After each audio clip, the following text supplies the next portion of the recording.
Hi guys, this is Mike and this will be a review of the HARLEY BENTON TE-30 BE. So why this one?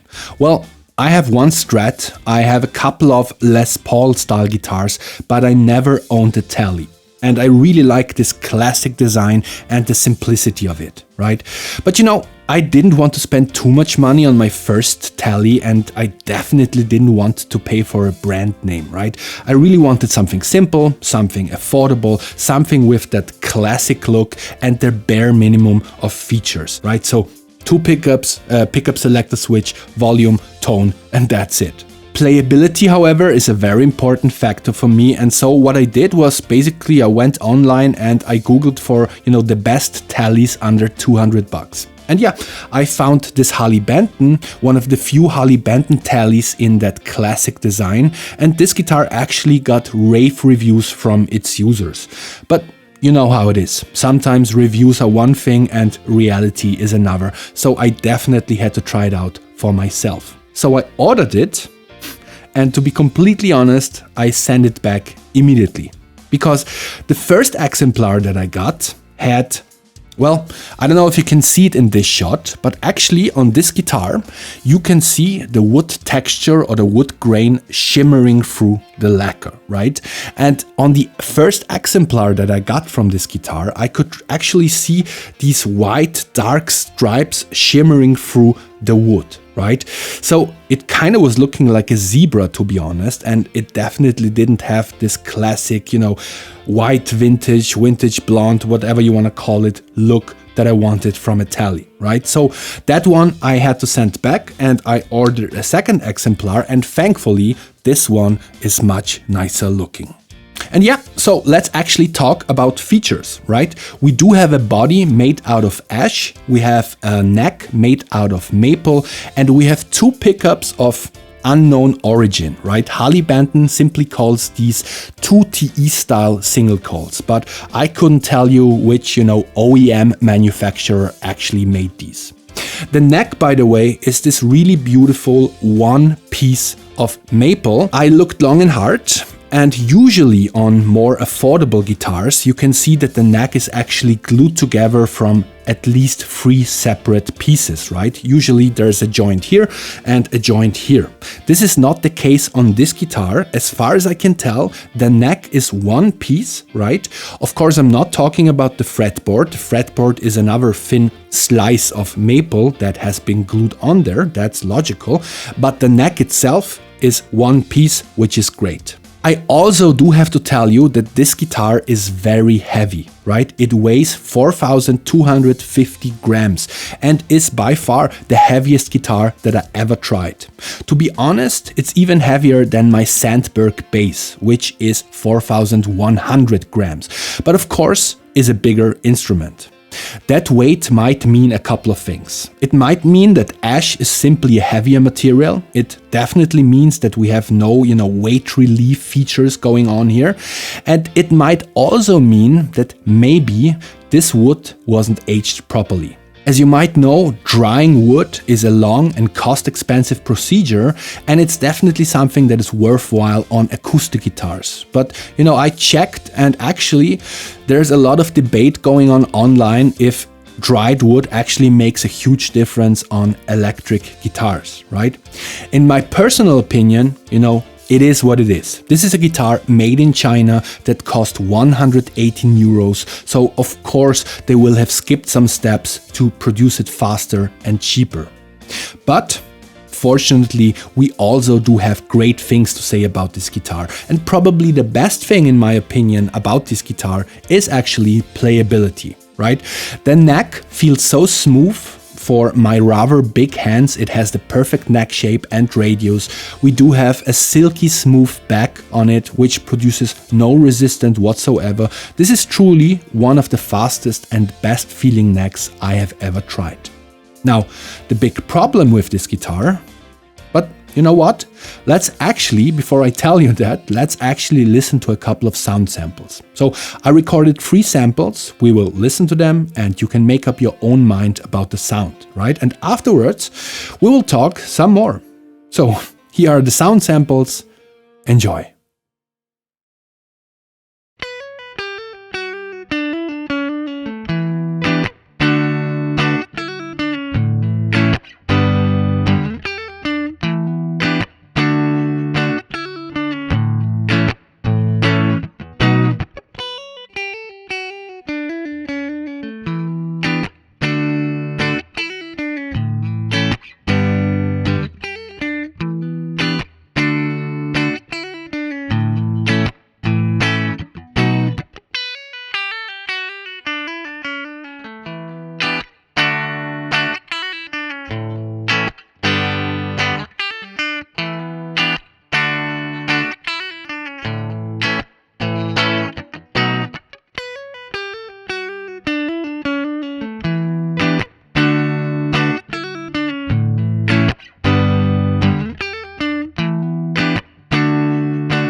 Okay guys, welcome back, and if you've made it this far in the video, please like, subscribe and hit the notification bell.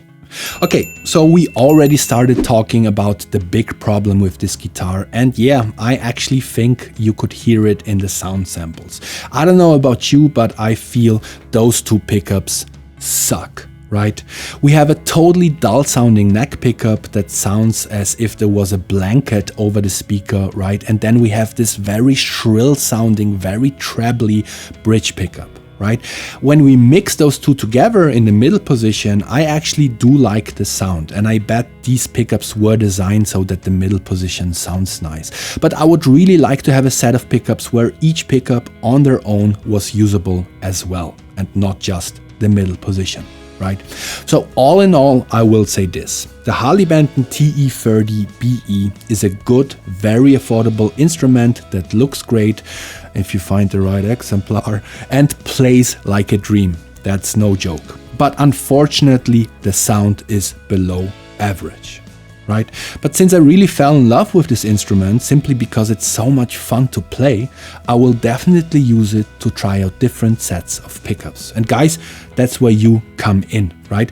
Let me know in the comment section which Tele pickups you would like me to try out in this guitar. Right? I do have some ideas, maybe some Fenders, some Lollers, some Clubmans, but definitely write down your suggestions as well. And also, let me know how you like this video and how you like this guitar. Is it a hit? Is it a miss? Let us know down below. And that's it basically from my side, guys. I hope you liked this video. See you next time. Have a good one. Bye.